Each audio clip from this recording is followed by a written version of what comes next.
So ayun na nga guys, andito na kami ngayon sa Kabuangan Beach. Ayan, located at Burgos, Pangasinan. So bumiyahe kami ng mga around 1:30 PM and then dumating kami dito ng 4 PM. So mula Binmali to Burgos, Pangasinan ay bumiyahe kami ng 2 to 3 hours ang biyahe bago kami makapunta dito. So tingnan nyo naman yung dagat nila guys. Ayan, ang linaw. Tapos napakaganda dito guys kasi white sand beach nila. Ayan, so ayan yung mga namin guys, yung tent namin. Kasi kakamping kay mamaya, dyan kami matutulog. So mamaya is maliligo kami dyan. So saktong-sakto pagdating namin kasi low tide siya guys. Masarap mag-swimming pag low tide, wala masyadong alon. So yan ang ganda ng dagat mo. Ayan, tignan nyo naman, wow, white sand, Kabuangan Beach. Oh my God! Wow! And mamaya guys is magsisim. Yan yung mga ko. Hi, shout out. Yan yung mga kasama ko guys. And then yung mga camping namin, mga tent namin. Matutulog kami dyan mamaya. Ayan.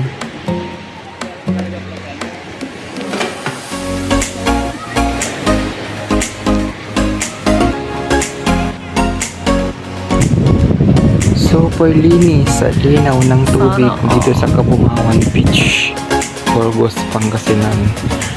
Siguro maya maya ay maliligo na rin kami kasi pinapawisan na rin. Ayan, perfect ang maligo dito guys kasi low tide siya. Ayan, masarap mag-swimming ngayong low tide. Ayan yung sa may tulay dyan, may Kabuangan Beach. Tignan nyo naman ang view dyan guys. Ayan yung view ng Kabuangan Beach dito sa Burgos, Pangasinan. Ayan, tignan nyo naman yung nila. Wow, white sand. A few moments later. Ayan, it's time na rin siguro para kami ay mag-swimming. Ayan, swimming time na. Ayan yung mga kasama ko. Ayan, maliligo na sila. And so maya maya kasi low tide ay pupunta kami sa center ng dagat. And doon kami maliligo kasi masarap mag-swimming. Tapos siguro tatry namin yung cliff diving. Cliff diving nila sa may bandang bandang gitna ng dagat. Ayan, so pupunta na kami guys para mag-swimming. So ayan na nga yung swimming namin guys. Ayan, pupunta kami sa guys, sa gitna ng dagat. Ayan. Naswertehan namin kasi low tide kaya pumunta kami sa gitna ng dagat. Tignan nyo naman yung mga alon guys. Diba, super low tide. Pero pag mga guys, pag high tide dyan is hindi makikita yung kasi sa gitna ng dagat yan pero pag high tide hindi makikita yun. So ayan guys, itatry natin ang cliff diving guys. Ayan, so nag-super cruise pa ako dyan. Natakot pa ako dyan tumalon. Ayan, so 1, 2, 3.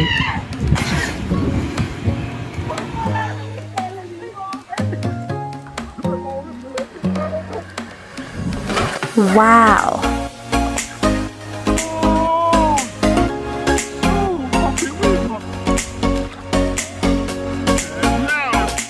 The next day. Good morning guys! So welcome pa rin sa ating vlog. Ayan, dito na tayo dito sa Kabuangan Beach, located at the Burgos, Pangasinan.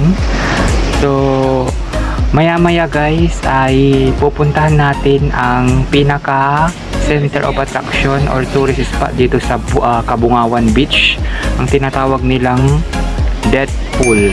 So pag pupunta kayo dito sa Kabuangan Beach guys, hindi nyo talaga mapapalagpas puntahan yung nila, yung death pool nila. So ayan yung kasama ko guys, nagpa-picture pa. Ayan, selfie muna si kuya. Ayan, so pag dito tayo guys, maya maya pupunta tayo sa tinatawag nilang tourist attraction nila, yung sa death pool. So abang-abang lang guys. Abang-abang lang kasi pupunta tayo doon sa death pool na sinasabi na actually na featured na yun sa sa mga iba't ibang social media. Sa KMGS na featured na rin ata yun. Tapos sa biyahe ni Drew, ayan ang Kabuangan Beach. Pero bago ang lahat guys ay mag breakfast muna tayo. So ready na yung breakfast namin. May sinangag, ayan, may tusino, ayan, may maling, then may egg, then may hotdog syempre, then mayroon ding corned beef, then mayroon extra rice. So ayan, bago kami guys ay kakain muna kami bago kami pupunta dun sa tinatawag nilang death pool dito sa Burgos, Pangasinan, Kabungawan Beach. So ready na kaming kumain. Ayan, pinipicturean ng mga nagpangmayde daw, sabi ni Kuya. Yan. So kain muna kami guys. Ayan, kumakain na kami guys. See you all later guys. Pupunta natin ang death pool.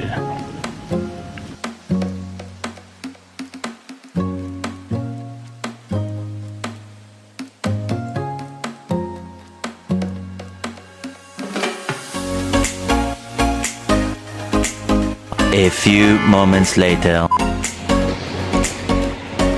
So ayun na nga guys, tapos na kami nag-breakfast. Ayan, papunta na kami dun sa patutunguhan namin. Pupunta tayo dun sa death pool na sinasabi nila. Ayan. So punta tayo guys. Siguro mga may kalayuhan pa ng konti guys. Siguro maglalakad tayo ng mga around 30 minutes to 40 minutes siguro ang lakad nito, kasi sa may bandang dulo pa yun guys, yung tinatawag nilang Kabungawan Beach. So siguro maglakad-lakad muna tayo guys dito. Ayan, so yan yung mga kasama ko, na una na yung dalawa. So susundan namin sila, kasi doon pang dulo, sa bandang dulo pa dun. Dulo pa ng island na yun. Yun yung tinatawag nilang Kabungawan Beach. So hopefully sana hindi natin maano yung high tide, kasi pag sa high tide daw is hindi natin makikita yung yung death pool na yun. So abangan nyo guys kung sana maano natin ang low tide para naman makapag picture at makapag swimming tayo dun sa sinasabi nilang death pool. Actually first time kong pumunta dito sa Kabungawan Beach death pool nila, pero yung mga kasama ko ay ilang beses na silang nakapunta dun. So sana makita ko yung nila din, death pool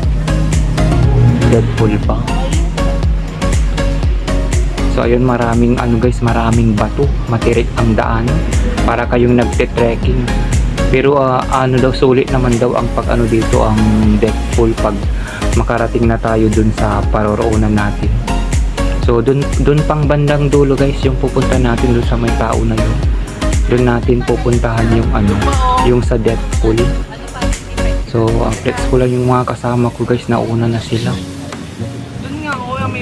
So yun guys, dun pa daw sa bandang dulo yung natin, yung death pool na sinasabi nila.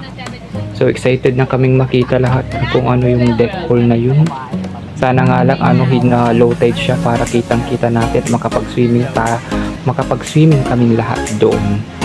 So abangan nyo guys, malapit na tayo sigurong dito makarating doon sa death pool na yun.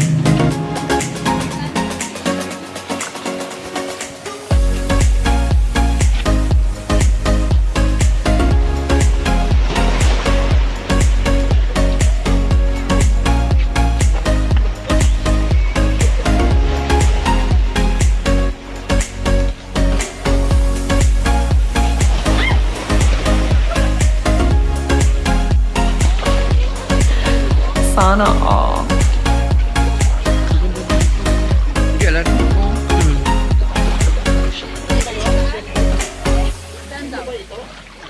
Uy, hindi dyan yung daan.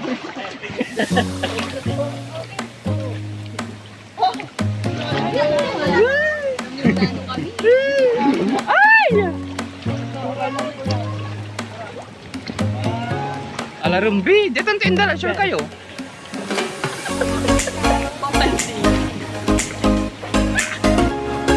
Hindi alam.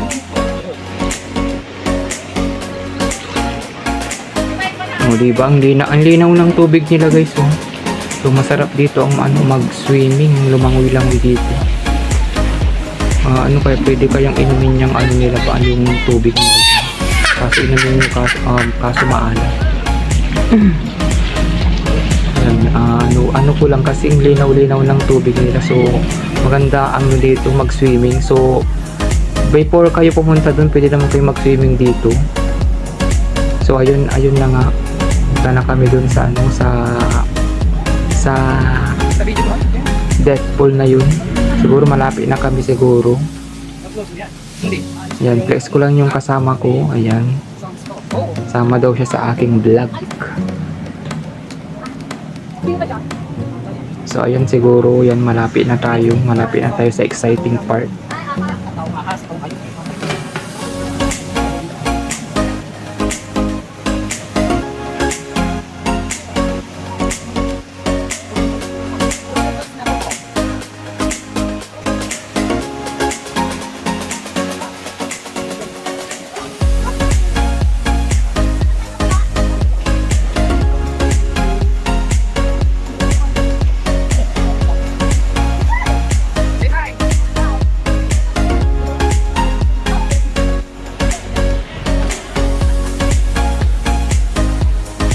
And then finally guys, after 30 minutes, ayan, andito na tayo sa sinasabi nilang Deadpool. So, ganyan yung view nila. Pero yung Deadpool is sa baba pa. So, doon yung Deadpool guys sa may mga tao. Yan yung press ko lang yung ayun, yung Mary Hill. Yung Mary Hill nila, maganda din dyan. Siguro punta tayo din kami dyan. So, yun yung Deadpool nila guys. So, sad to say is ano siya, high tide. Kaya natabunan siya ng tubig alon. Kaya hindi tayo makakapunta dun guys kasi or hindi natin makikita yung Deadpool. So yun yung mga tao dun guys. Oh. Yung mga nag-swimming dun, ayun dun yung Deadpool guys. Pero pag low tide dyan is makikita natin yan yung Deadpool. Kaso nga lang ano siya nag-high tide. Sad to say. Pero kahit na high tide dyan is pupunta pa rin kami dyan. Ayan siguro kahit alang Deadpool is maliligo lang kami siguro. Yan yung mga tao guys ang gusto sa Deadpool. Yung siguro yung gusto nilang makita yung Deadpool na. Tignan mo guys yung alon, halatadong Deadpool. So yan yung ano guys yung Deadpool guys. Marami ding naliligo. Yan yung mga naliligo mga lalaki.